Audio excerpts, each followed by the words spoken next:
Are we matching right now? Do we match? I think we are twins. Are you wearing your articulate? Yes. Look at us. Look at us in our gear, our matching gear. So Joel sent me this sweatshirt. It is the softest sweatshirt I've ever owned in my life. Number one. Also, number two, it arrived and I was like, oh, I don't know. That looks a little small. I don't know if I can squeeze into that. And then it fit and I was like, fuck yeah. Great. Yeah, I wear this so often and I make a lot of videos and sometimes I batch record. But what I have discovered is I put this in rotation too often to also batch record on a day that I'm wearing it. Yeah, that makes sense. That makes sense. Yeah, that tracks. That tracks. I literally during the snow, so we had a snowpocalypse in the South, if you're not aware, and this South U.S., not South America, South U.S., Southern United States. And I was literally snowed in my house for I don't know, 5 days. And I wore this sweatshirt an inordinate number of days in a row.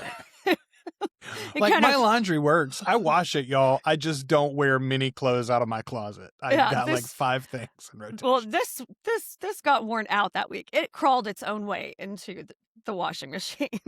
I got a pair of jeans that I'm pretty bad about that. Those jeans get folded or hung and worn many, many times. They get worn until they're too loose and they fall off of my behind. You're like, without a belt. Now it's time to wash them.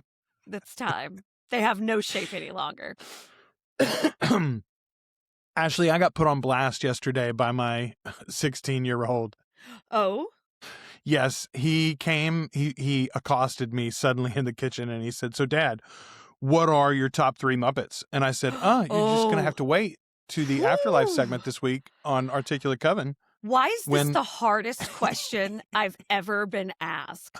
And why do I only get 3? And for what occasion are these Muppets? I've got Muppets for different moods.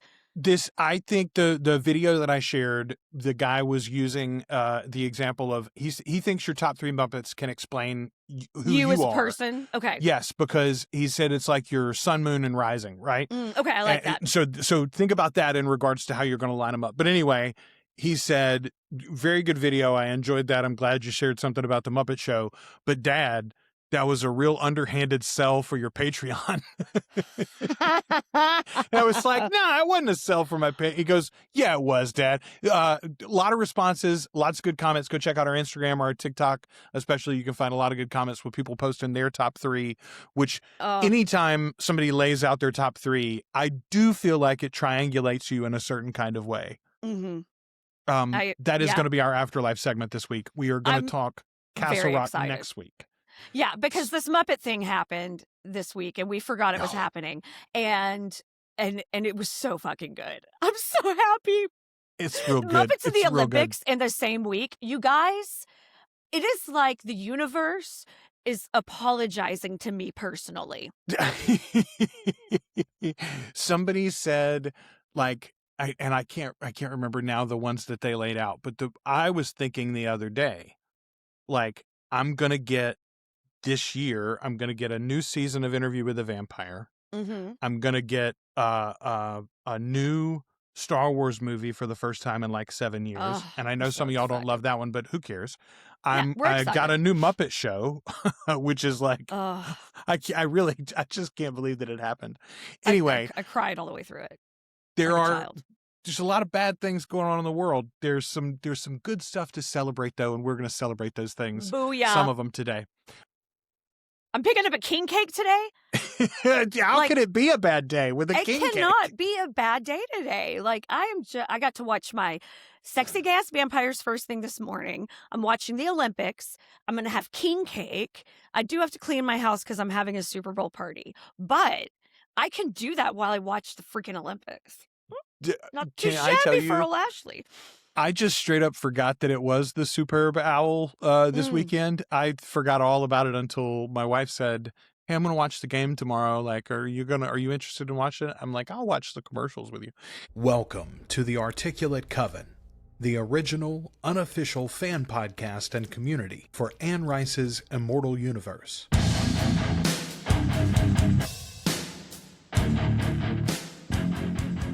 The The Articulate Coven is Ashley and Joel, but it's supported by listeners just like you. Find out more at articulatecoven.com/join.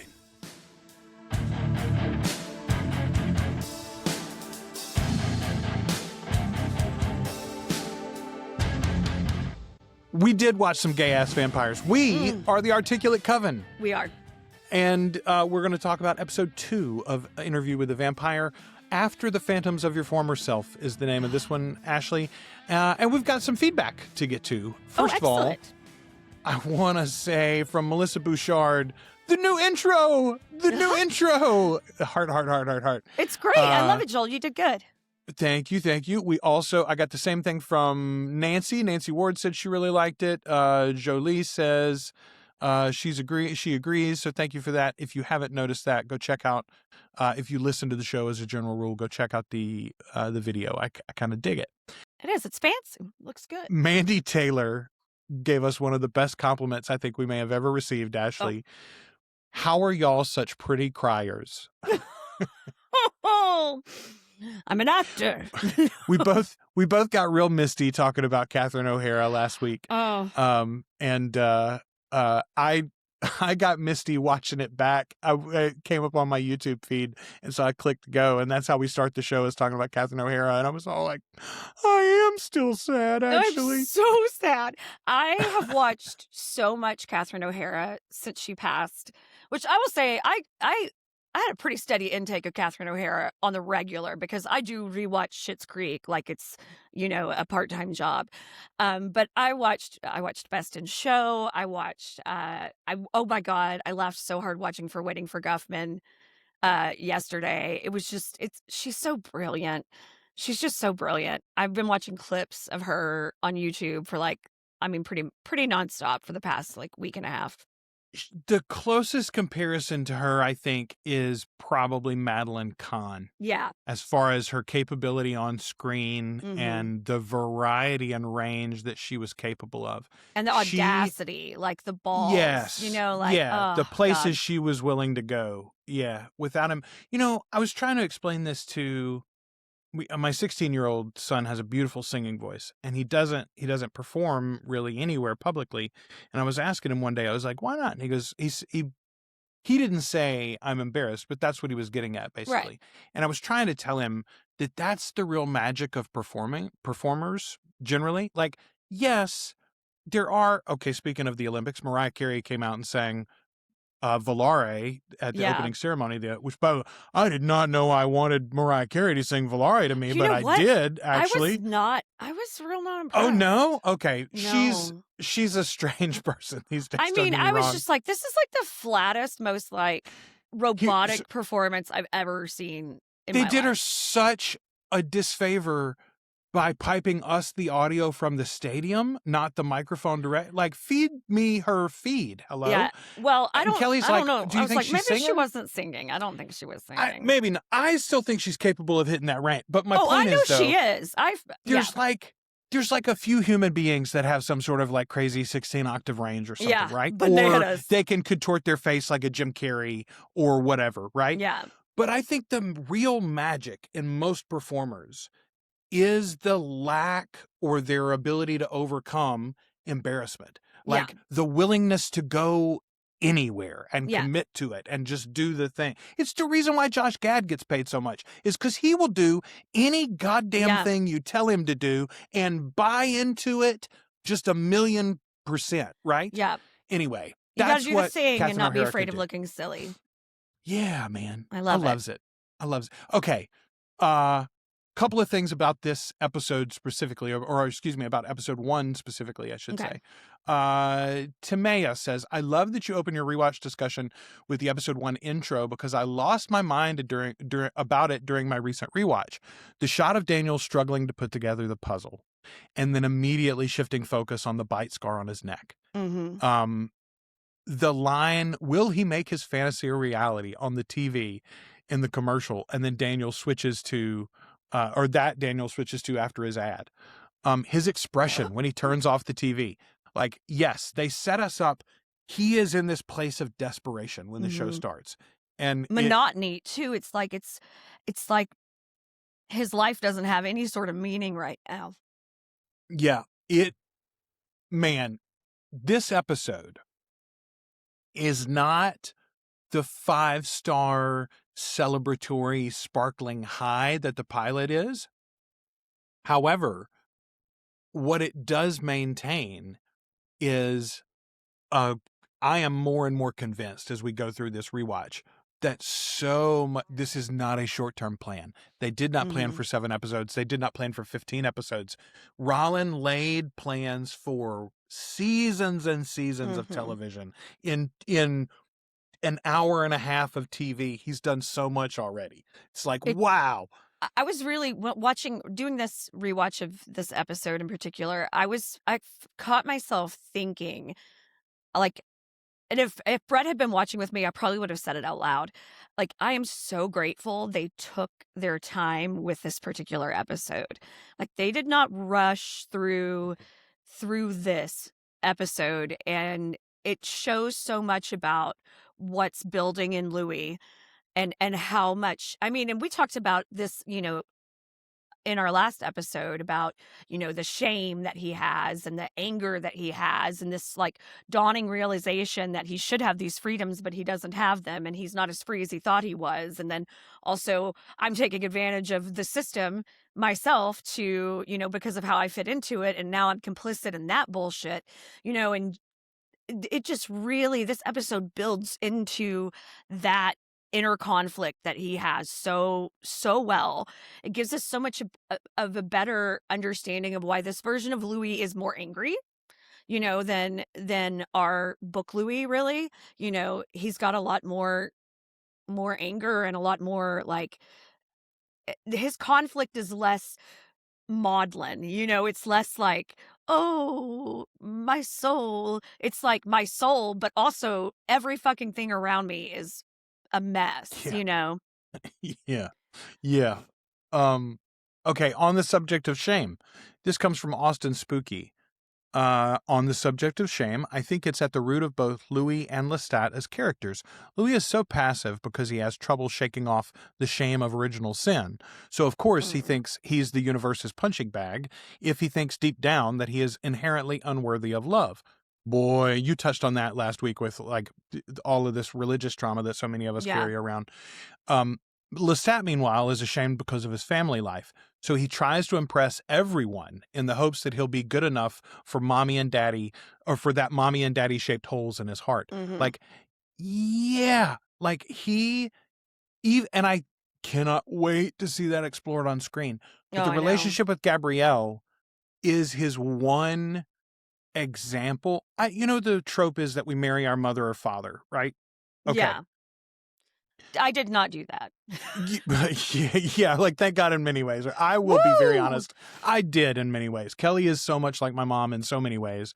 They are very different in a few, but I am well aware of the ways in which I did that. However, Lestat has effectively no love at home, no love in his childhood other than his mother, which we have broken down many times was such a pale and terrible form of love. I mean, and it's not even all her fault. She had her own baggage to come to, but like, yeah, man, when you've got bad examples, sometimes you build bad foundations based upon them. Right. I mean, he didn't have good teachers in his regular life. Why would he be a good teacher in his vampiric one? The Dream of Arcadia says, the thing that gets me on the rewatch is that the last thing Louis says, oh, you want to talk about pretty crying? This might make me cry. The last thing that Louis says to Paul is, I love you. And then his mother berates him for what he said to Paul, thinking that he caused Paul's death. I can't help but wonder if that played a part in Louis not sharing that sentiment with Lestat. Which I've never considered before, but boy, oh boy, I think you hit that right on the head. It's not the only reason why he withholds that from Lestat, right? It's a power trip for Louis too. It's one of the few ways where he controls the relationship. I was about to say, it's one of his few, absolutely. Yeah. But, I mean, and we've talked about that in past episodes too, like the the withholding nature of affection in a relationship sometimes It is is like the abusive. foothold. Well, it is abusive, but it's also like the one foothold that partner might have. Like, Right. I mean, think about a quote unquote traditional American marriage where the man is working and earning all the money and the woman's at home as a housewife with very little education to begin with, maybe. Right. The one toehold that woman might have as far as like controlling her life or their relationship is to withhold affection. So like, yeah. Actually, she may do that and make the man sort of earn it in one way or another. But, and that's what Louis is doing here a little bit to Lestat, because otherwise, boy, and we see it badly in this episode a couple of times. So I rewatched episode 2 this time with Judah. He had seen my 17-year-old. Did he like it? He did enjoy it, although he really loves Daniel. He's like, I love the old man. And we talked a little bit about Anthony Bourdain and that inspiration. But he several times I did find myself going like, oh man, this episode's like, and that's all before we start beating each other in a few. Like, damn, right? Man, but this is an unhealthy relationship. But yeah, you're seeing right off the bat the unhealthy nature of their communication. They don't they do not understand each other, and they're not taking the time to try to. And that's really the crux of the matter, I think, between them in this episode. They're just, Lestat doesn't understand why Louis isn't taking to this the way he thought he would. And Louis doesn't understand why Lestat can't be, better. A better partner, a better teacher, a better, whatever, and so it's just, they're building the tension, and they do get physical in this episode. Louis shoves Lestat across the room, and you do see a lot of emotional manipulation between them, between the, in the coffin scene when Lestat's like, I don't want to go to bed mad, like, I hate fighting with you, and then it's like, oh well, why don't you buy me a whorehouse, like, come on. Feminine wiles. We're using our feminine wiles. Yeah, boy. And he really does. Okay. Danni said, so Rollins said that nobody at AMC was interested in 7 seasons of The Regretful Plantation Owner, plus some other things. As for young Daniel, he said they wanted an interviewer that could push Louis more, that had more of a presence. You guys should maybe make a reaction video to the AMC Plus Interview with the Vampire podcast. And first of all, thank you for reminding me of that. We both listened to that podcast way back when. And I said, listen, I honestly could not be fair and continually kind discussing the podcast.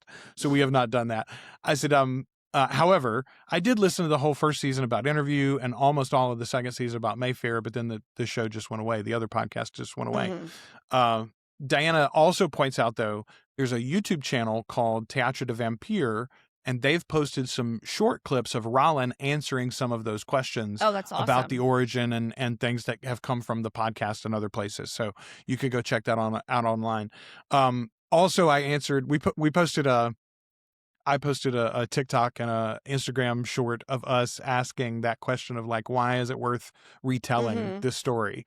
Why is it worth doing this as a second version of it again, And we got a lot of people saying, oh, Anne and her son produced the first season. And I love when people chime in with incorrect memories of how that all worked. We have been here from Jump Street. Like, we have been here since the very beginning. I would say we are the only ones that have been here since the very beginning. So like 3 days after she announced she had the rights, we had the domain name, we put up a website, we started the Facebook group, and we put out a trailer for the show before we recorded anything.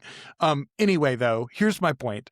Quick recap for those who have maybe not been here from the very beginning. And I do know there are some folks who found our episodes along the way somewhere and are excited about this rewatch with us. Anne and Christopher were signed up as executive producers because it's Anne's material. And Christopher was on board with her because he was supposed to write some of the scripts, potentially. When it was at Hulu, he had written the pilot script. It was called Wolf Killer. It started with the Vampire Lestat novel. Joel was very excited. We talked about it a lot. It was going to be a cool deal. Brian Fuller was involved early on. Then it switched before it actually got rolling. Like the Hulu deal changed about 3 times, and then it finally went away because it wasn't getting progress. It wasn't moving, and Hulu stopped paying for their options. It stalled. Yeah. And then AMC not only picks up those rights, they double down and say, we want all of your witch books too, the crossover novels, which Hulu did not have the rights to. I honestly think Hulu had only purchased the rights to the first 4 books. And then there was the idea that like maybe we'll come back and buy the whole vampire series down the road. But I think they only had the first 4 books in their deal. Anyway, Anne and Christopher left almost immediately after the AMC deal happened. They bought the rights. Anne and Christopher said, we'll have more to say soon, and then never said anything again publicly. Yeah. Literally, they never said anything again other than some blanket boilerplate statements that were clearly designed by lawyers. Yeah. And Christopher has repeated the same wording almost every time ever since then.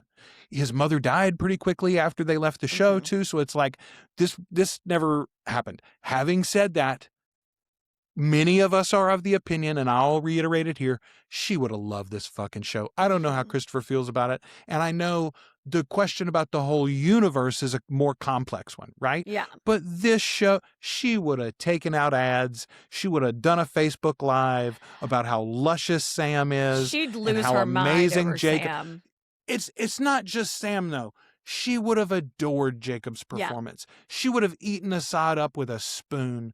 Like Eric, she and Eric, it would have been an ongoing joke about how Eric was her new boyfriend. And they would go around in public together, like genuinely. Anyway, Anne would have loved it. However, she didn't when she passed. She was upset. They were mad. They left unhappy. Yeah. Their names are on it for contractual reasons. Christopher and the estate get paid because these are her works. Okay, there you go. In a nutshell. Kelly W. had a great idea. I want to hear Lestat's version of the night Louis was turned. I don't think Lestat would have crashed the funeral procession for Paul, for instance, but I could be wrong. And Kelly, it's a great read. I think we'll get 1 episode, right? And it might not even be season 3. It might be season 4, but I think we'll get 1 episode where Lestat goes, let me tell you what that son of a bitch got wrong. Yeah. And it might just be within, it could be very simple. Like he's telling somebody else that story, you know? Yes. Like that. It doesn't have to be like a whole reinvention of the wheel. It could just be like he's doing a drop in, talking to somebody that's telling that story, you know? Okay. I said earlier, this episode 2, is not the height that episode 1 was, and it's not. However, 2 minutes in the opening of this episode, and here's what we get. First of all, we get our first real good look at Rashid up close and personal. His first speaking line, I think, or the second line, I guess. The first time he's alone with Daniel, for sure. He's wearing his gloves. We get Marius de Romanis mentioned, and a painting. We hear the groan mentioned for the first time, all within like the first, again, 3 minutes of the show. And then we get Rashid with the line, I serve a God, it is my pleasure to serve. Okay. This is a lot. That's a lot of mystery boxing, like jab, jab, jab, jab, jab. Back to the backstory. Yeah. Here's a whole basket of Easter eggs for you. Okay. I don't know that I had appreciated before how this episode is such a mirror of itself. The past story being a very direct mirror of what our modern story is doing. We get this long meal section, which is like strange. The weirdest dinner party in the history of the world. Like it's coarse. And it's almost, it becomes especially, but even at the beginning, it feels vulgar. This is like, okay. Roman. It's got a real, like, it's like a, you know, eating until you vomit kind of situation. The fucking Mar-a-Lago just threw a Great Gatsby party, like a week ago or whatever, the same day that the SNAP benefits got cut off or something like that. This is like, Louis is shoving Daniel's face in opulence and decadence and what's the word when you gluttony. It's gluttonous, right? But also watch me be a monster. Literally watch me be a monster. It's very strange. And yet that is mirrored by Louis describing to us his first night as a vampire, right? Like Lestat was so vulgar and crass and shoving his face in it, so to speak. Which it's like, why are you taking this out on Daniel? I mean, well, I think so much of it is to like throw Daniel off. Like, this is to make him uncomfortable. This is to make him uneasy. It's to make him wonder what's going to happen next. Like, they do not want a Daniel who is comfortable in his skin doing this interview. They need a Daniel that is a little, who is not as confident. You know what I mean? Yeah. I'll still say Louis should have shat himself. Louis, so in the books, in Anne's novels, when your human form dies, when you are turned into a vampire, you defecate. You shit your, I mean, unless you take your pants off, you shit yourself like very and it's everything in the body being flushed out all at once. Well, it's like, I mean, it's the same as the process of natural death with a human being. Yes, indeed. It is what happens anyway. Because that is literally what he's dying. He's going to die. Yeah. You die, your body lets loose of what you got. I think it's first of all, I think it is a important point for Anne's vampires. They are not alive anymore. Right. They are dead tissue reanimated by this parasitic creature, which we come to know more about as the books go on. Right. And I think them shitting themselves. I know it seems silly that I'm holding on this, but I'm telling we've gotten a hint with season 3. All of a sudden they're peeing blood, right? We've seen in the trailers. What if Lestat comes back and goes, I don't know why he did not say he soiled himself. Why was he ashamed? Here's my thing. It really, really takes the edge off the romance of it all. If he shits himself. Just the one. Cemetery. It's not like you should listen. No, being weird in the cemetery and drinking from the dead bodies is pretty bad already for the romance, I would say. You don't have like Anne's beautiful words around that to make it not just a dude shitting himself in the cemetery. Louis has always been afraid of the natural processes of the body. He's so Why embarrassed. do you hide from yourself, Louis? No. I do not need them shitting themselves when they die. It's kind of like the blood for me. Like, if you're sucking air out of someone, that's way less interesting than sucking actual blood. Okay, this is a great back and forth here as we see Louis' transition, which I really like. It's a good moment in the 94 film. It's a good moment here, too, where he finally awakens to his vampiric powers. And he's opining about it, and Daniel cuts him off. You were fucking loaded. Yeah. Beyond articulation. Yes. Louis says. Which is, it was. I feel like I just did a bunch of heroin. This is the craziest drug I've ever been on. Death, a hell of a drug. Okay, it was so hard to be sitting beside my son on the couch and not call attention to this moment, but I can here on this podcast. I don't think he listens yet. So we got this YouTube comment from Claire3614. This was like almost 2 weeks ago, and they were rewatching our original episode about episode 1.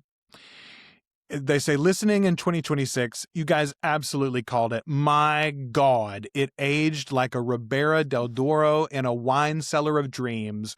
Kudos. And I wasn't 1,000,000% sure. I had to go back and look. I said, you're talking about where we called that Lestat speaking to Louis telepathically wasn't right? It genuinely is one of my proudest moments. Okay. Lestat speaks to Louis telepathically at the beginning of the episode, and we were both shocked and we were a little upset. And later in the episode, Lestat even specifically says, we can't do that. Right. And you're like, what? But you did it.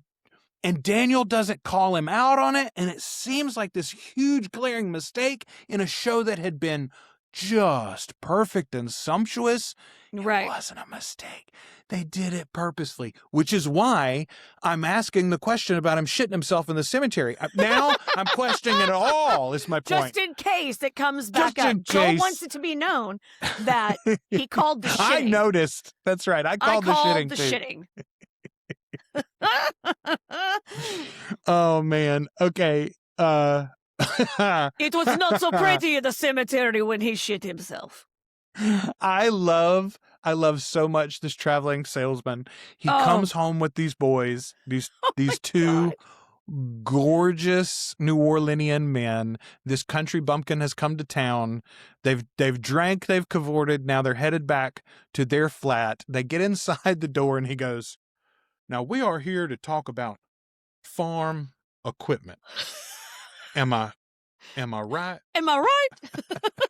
They were not there to talk about farm equipment. No. And he damn well knew it. I think the thing that cracked me up the most is that, they're still bloody from the church. And just remembering, like, Lestat reaches out with that glass of wine to him, and his arm, it's the arm that went through the priest's head. Like, that's covered in blood. Cracked me. I was like, that arm went through a priest's skull earlier. Cracked me right the hell up. This salesman's delivery on his line too. It sounds like the guy from Oh Brother Where Art Thou, when he's like, "Friend, some of your folding money come unstowed there." It's like he is such a mark. He is such a mark. Your sleeve is awesome. Got a little something. Louis says that Lestat rushed him through it. First of all, and you even said this, hey, this episode doesn't rush. This episode is like 6 or 7 years in the middle of it. Like, we start the same night, but then 6 or 7 years have taken place before the main events of this episode take place. So, like, we are actually moving at a clip through their life together already, and yet it doesn't feel like they're rushing because we cover so many points of important, like, literally, like, character development and the way that their relationship changes and the things that matter in it, they come up. Louis says here, though, before we skip ahead, death, rebirth, coming out, homicide, too many firsts. Lestat rushed me through that first night. I do love, though, that Daniel pushes back. First of all, Daniel pushes back so fairly. It's not like Daniel is taking Lestat's side. Right? No. Daniel, in the last episode, at the beginning of this, the equal and the quiet dark, white master, black fledgling, but equal in the quiet dark. He calls Lestat out continuously in this narrative. Right. But he also pushes back on Louis. He's like, coming out? Really, Louis? You didn't... I understand that you have said, I did not consider myself a homosexual man at the time. Okay, but you were getting strange. You were getting face sometimes. We know because we meet one. Yes. In a couple of episodes. So, like, we know you've been getting some swamp dick, Louis. We know you've had some swamp dick. That's what I'm saying. Like, Daniel has his ears out for the bullshittery all along. Right. But there is a difference between the doing of the thing and the telling people of the doing of the thing, Yeah, fair. That's okay. But Lestat would have made that easy. He's like, hey, we don't have to pretend to be normal people if we don't want to. It struck me in a way in this watch that it had never struck me before. Why does Louis want that job? Why does Louis sign up to continue saying yes, sir, and no, sir, and thank you, sir? He's trying to win. Yeah, but he's trying to win. He's trying it badly. But I'm taking the stat side. No, and I'm with you. Like, he doesn't need to do this, but he doesn't know that he doesn't need to do this. Right now, he's still being driven by that very human side of him that wants to win. He wants to get one over on these fucking guys. He wants to be the one in control. He wants to be the one that makes the rules. Like, this is all about him trying to have some sort of, like, modicum of control in his world. because he doesn't have any and he wants it desperately. And in being with Lestat gives him less control. And if he takes Lestat's money, then Lestat has all the control. That's true. That's true.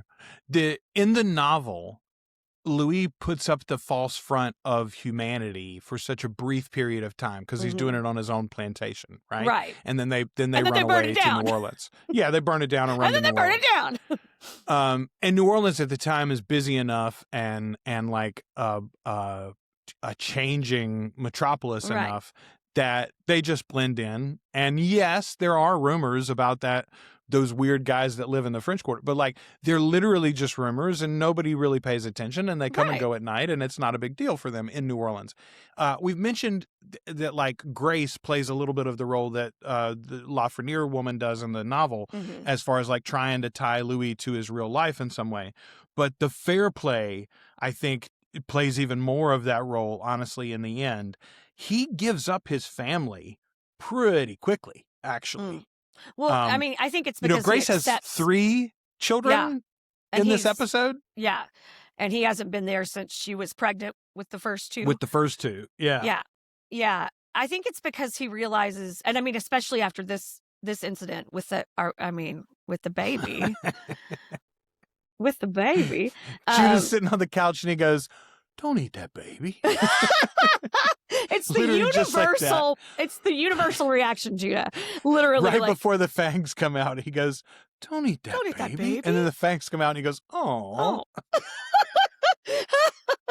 Oh my God, that's brilliant. Yeah, we were recording something else, and I can't remember what we were talking about. But I was like, "This is the 3rd time lately I've been watching something that I had to ask myself: Are they going to eat a baby?" It was Mayfair. So this show, obviously, that was a potential topic on, what was Yellow the name Jackets. of this? The Yellow Jackets. There you go. And then it happened in Mayfair, too. We were like, are they going to eat these babies? Much. What the fuck has the algorithm brought me? Too much baby eating. That's all I'm saying. Oh, man. We had no idea. I do think he feels like he's a danger. And I also feel like he feels like, I mean, his mother crushed him. That's hateful. That's some hateful shit. Like I wouldn't have words with my mama for a minute. In her head, at least she doesn't say it out loud, but she says when he comes to see her in this episode, men like him will do it, talking about his nails and his appearance.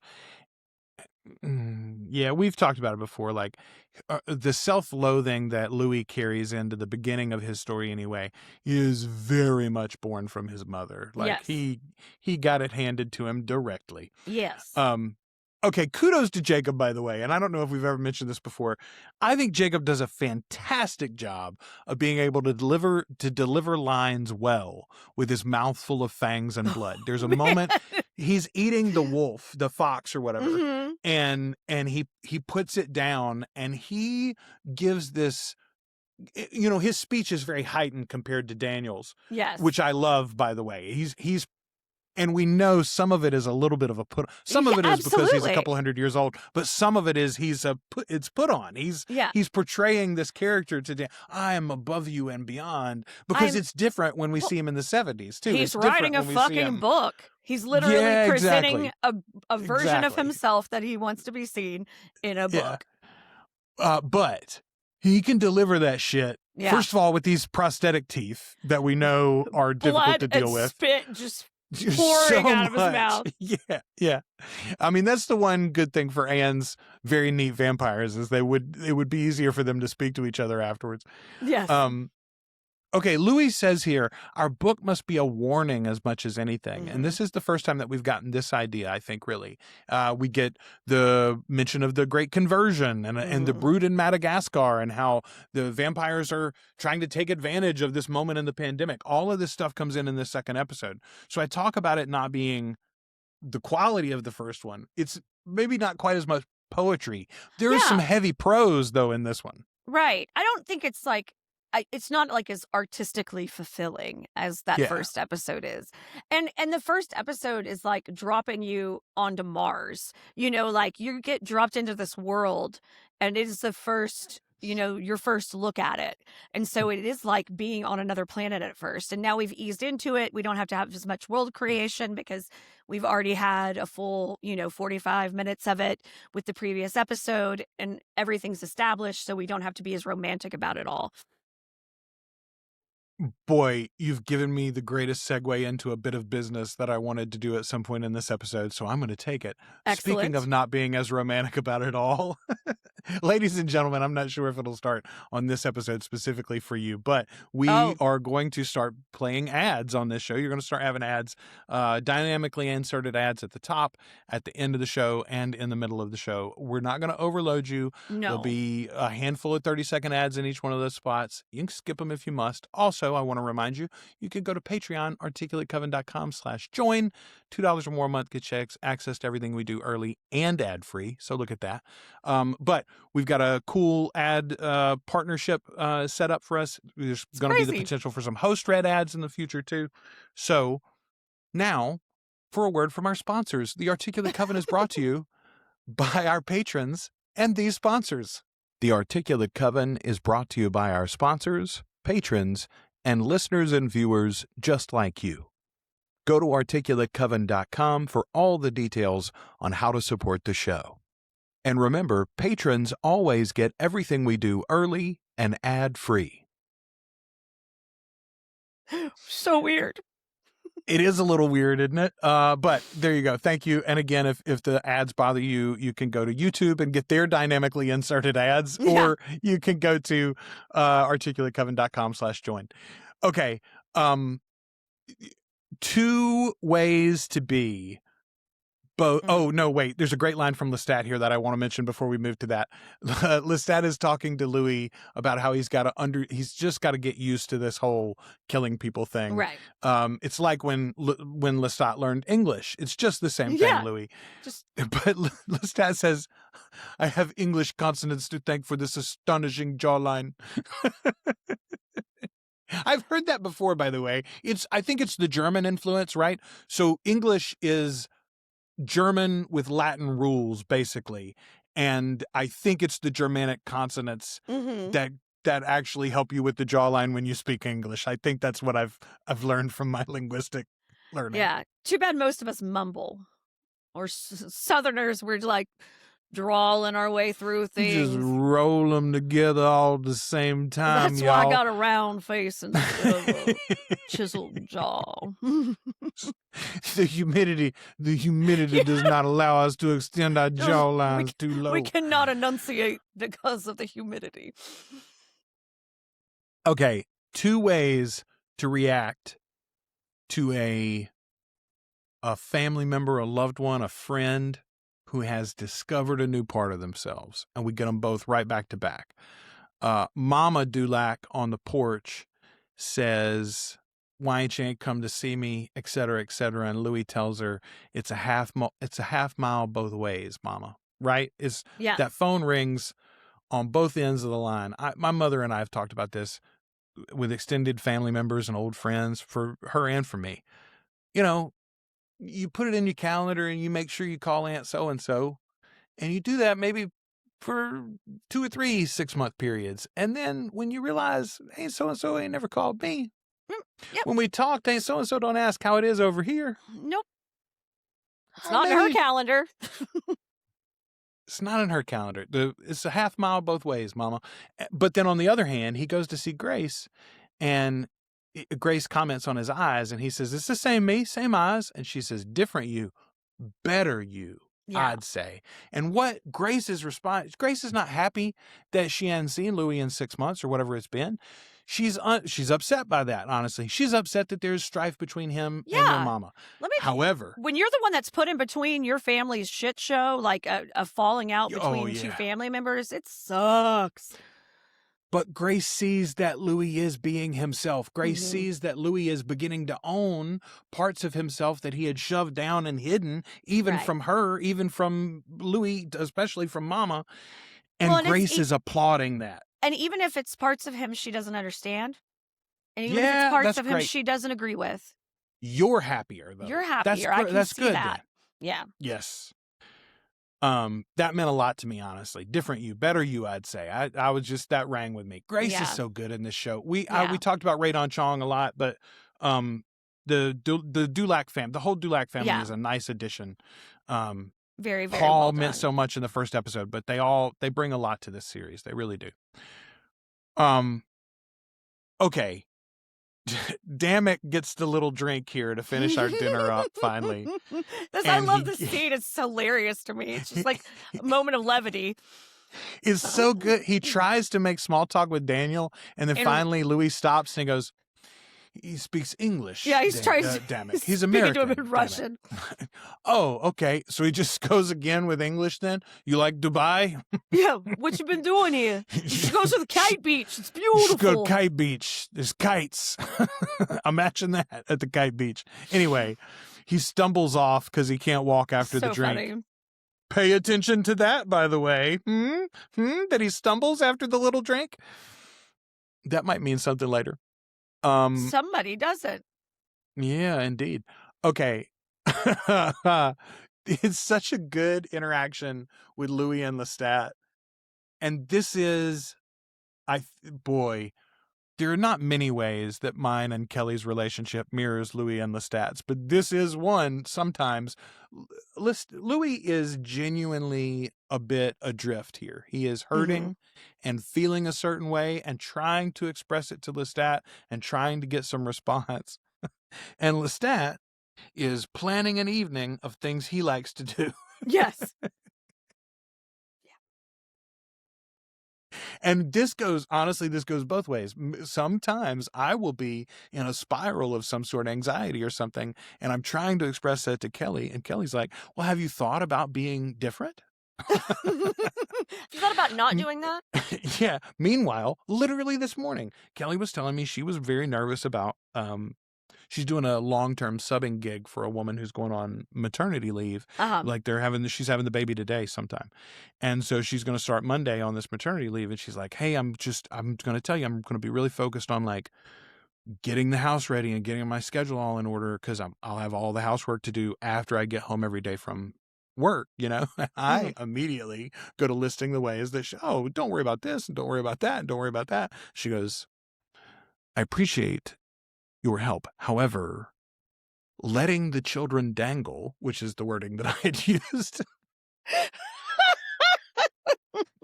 letting the children dangle will mean that I will be catching the fallout from that. Yes. And I will have to respond to the inquiries about that, and I will have to fix it once they do not dangle successfully. If they're dangling, she's got to be down there with a net.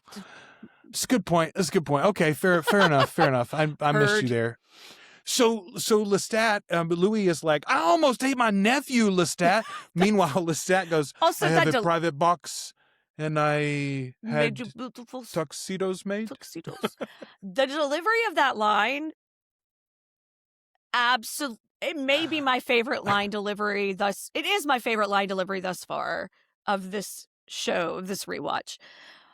The way he says it, he's just so like, you are not, like, how do you not get this? Like, this is seriously troubling me. I almost ate my nephew. Both of them are so, and they're so true to the character. Louis' desperation. I almost ate my nephew, Lestat. And Lestat's, I made you tuxedos? Well, and even that, he pitches like, oh, I have not been paying attention to our romance. Like, It's like he convinces himself that he is doing this for Louis. What Louis really wants to do, Lestat, is get real dressed up, walk a pace behind you to the theater, pretend to be your valet, there, hold your jacket, give you your book that's got the score in it, hang out back there. Yeah, that's what this black man who really fucking hates his position in society wants to do on his night off. Come on. He just missed it. He missed it so badly. Yeah, you gave yourself a gift and said it was for me. Shut up. Shut up. Okay, again, though, we see the mirroring of the episode. Lestat toys with the tenor. Okay, it absolutely mirrors what Daniel is doing, is being done. What Louis is doing with Daniel with this meal. Yeah, absolutely. This scene, I mean, we talked about this on the first watch, how much this, like, and watching this opera and starting to mark the missed notes in the score, it cracks me up so much, and it's so fucking Lestat. It is like this is the petty kind of shit he focuses on and gets upset about, and this tenor is ruining this soprano's killer performance. I'm like 90% sure that our first episode about this was called "It's Definitely Something Hannibal Would Do," and it literally is. I don't think we knew it, but in the opening of Red Dragon, he literally kills like a flutist, I think, or something in the local orchestra because he was off that night, and so he serves him for dinner to the board members. Yes. Oh shit. See, yeah, it's so twisted. It is so twisted. And then the way that he takes his time killing this guy is just fucked up. Louis says, I'll say it for a third time and no more. He had a way about him. He's talking about Lestat. Okay. Again, one more mirror.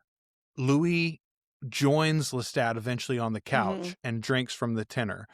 Lestat enraptured in his meal, me pretending to be so, Louis says. Right. Meanwhile, in our modern day, here we are. Now the meal has been flipped around. We're finally to a part of the meal that might be a little normal. We bring Daniel his favorite dessert, supposedly, or one of his favorite desserts, a dessert that's meaningful to him.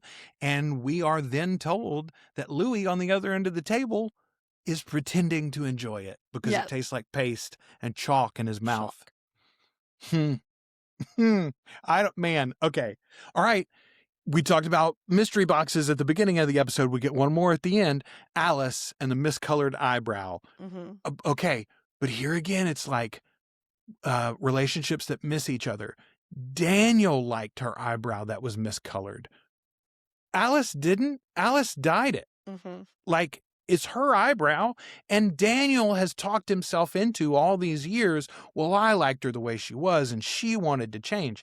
You're not the one with the miscolored eyebrow, motherfucker. Right. You know, like, I don't know, man. I was struck, even in this, as we've said a few times now, less artful episode or less whatever.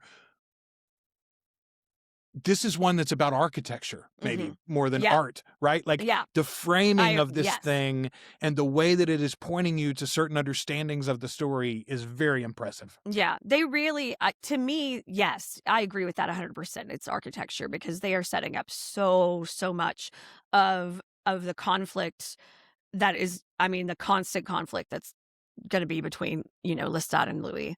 Their lack of communication, their inability to hear each other, their inability to see each other. It's just, they do a lot of legwork in this episode, and it's fantastic. It sets up a lot of the tension. Yes. Okay, there's two more pieces of feedback before we wrap this one up that I wanted to mention.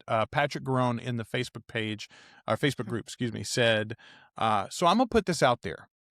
There were an unusually high amount of false starts getting this show into production when Anne and Chris were attached to it, and it only ended up getting made when they left the project.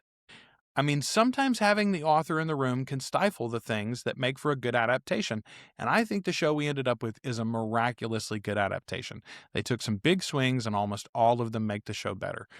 Mandy Taylor says, I'm with you, Patrick. I think this adaptation only turned out as it did because of the separation. You said the same, makes a hell of a good point there. It's a tricky situation all around. I said I am 100% with Patrick, actually, and it may make sure that I am never Christopher's friend. We're never going to get guests on our podcast. We've talked way too much shit about Mayfair. Probably not, but it genuinely, it's interesting because I haven't read these books, but there was a huge deal announced in the last week or so for Brandon Sanderson, the fantasy writer. He's written some sci-fi books too, but fantasy, I think, is his main bag.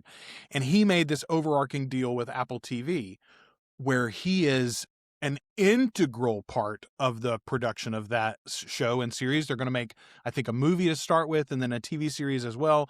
The Cosmere is the overarching universe that this comes from, but it's like several series of books, I think, something like 12 or 15 different books that are involved.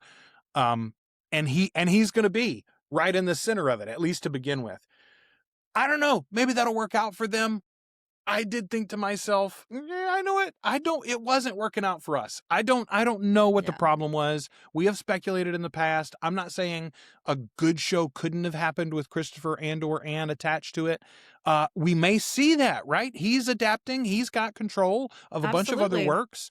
So he may be directly involved in a future adaptation of one of her other works, and then we'll get to judge. I just think one of the dangers is that you get too precious with it. You get too precious with your own work. You don't, and Vince Gilligan, who did Breaking Bad, I mean, I've listened to him on so many podcasts, but talking about you have to be able to kill your darlings.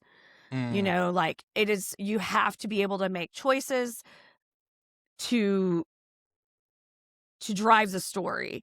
And it's very hard, I think, for some writers, some authors to do adaptations of their own work or to even allow them to be done just because it's very hard for them to see another interpretation of what they've said, And we know that Anne struggled with that. She struggled with it with the adaptation of the 94 adaptation. And she wrote that adaptation, by the way. She wrote the screenplay for that. Right. And still was unhappy. Yeah, still struggled with it. So it is difficult and it is difficult to find a balance. But if you want your work, you want to make the money off your work being adapted, you got to sit back and eat shit sometimes. And we have talked so many times about how sometimes it's nice to have a second set of eyes and creative, brains run across that material and reassess it. Reimagine it. Yeah, reimagine it. Mandy, the last bit of feedback on this one, I thought this was good, and I did not know, I wasn't familiar with this. Mandy Taylor says, I've always seen the Bourdain-Daniel connection. As I mentioned earlier, I am an unabashed Bourdain lover, but I watched Cover Up on Netflix over the weekend. All I can say is Jesus Christ, and definitely got some Seymour Hersh vibes in Daniel this watch too. And I was like, okay, who's Seymour Hersh? I didn't recognize the name. Seymour Hersh, born April 8th, 1937. So he's in his 80s now. Wow. An American investigative journalist and political writer. He gained recognition in 1969. So he'd be a little bit older than our Daniel, but not that much. He gained recognition in 1969 for exposing the My Lai massacre and its cover-up during the Vietnam War, which he received the 1970 Pulitzer Prize for International Reporting. During the 70s, Hersh covered the Watergate scandal for The Times. He also reported on the secret U.S. bombing of Cambodia, the CIA's program of domestic spying. In 2004, he detailed the military torture and abuse of prisoners for Abu Ghraib, in Iraq for The New Yorker. He's won 5 George Polk Awards and 2 National Magazine Awards. He is the author of 11 books, including The Price of Power, Kissinger in the Nixon White House from 1983. In 2013, he reported Syrian rebel forces, rather than the government, had attacked civilians with sarin gas at Ghouta during the Syrian civil war. Like, this dude was still 2015. He's reporting on them killing Osama bin Laden. Like, yeah, actually, I can't wait to go watch that documentary now. It's called Cover Up. It's on Netflix. That sounds fantastic. That seems to be another bit of input for some Daniel vibes from him. I like it. Yeah. Folks, that is episode 2. We will be back next week when we discuss episode 3 of Interview with the Vampire. We're going to go all the way through the series. Very excited about this. We've got a lot to cover before season 3 gets here.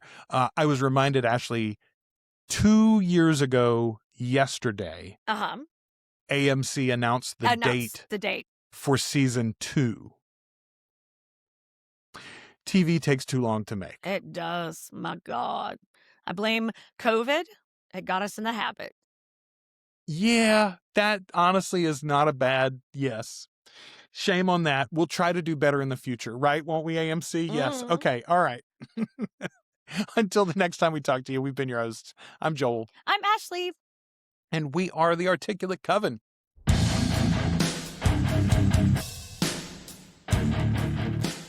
Thank you for sharing this time with the Articulate Coven. Support the show as either a free or paid member at articulatecoven.com/join. You can also find us on YouTube, Spotify, and wherever you listen to podcasts. Find more from the Coven with our sister show, Flan Again, covering the works of Mike Flanagan.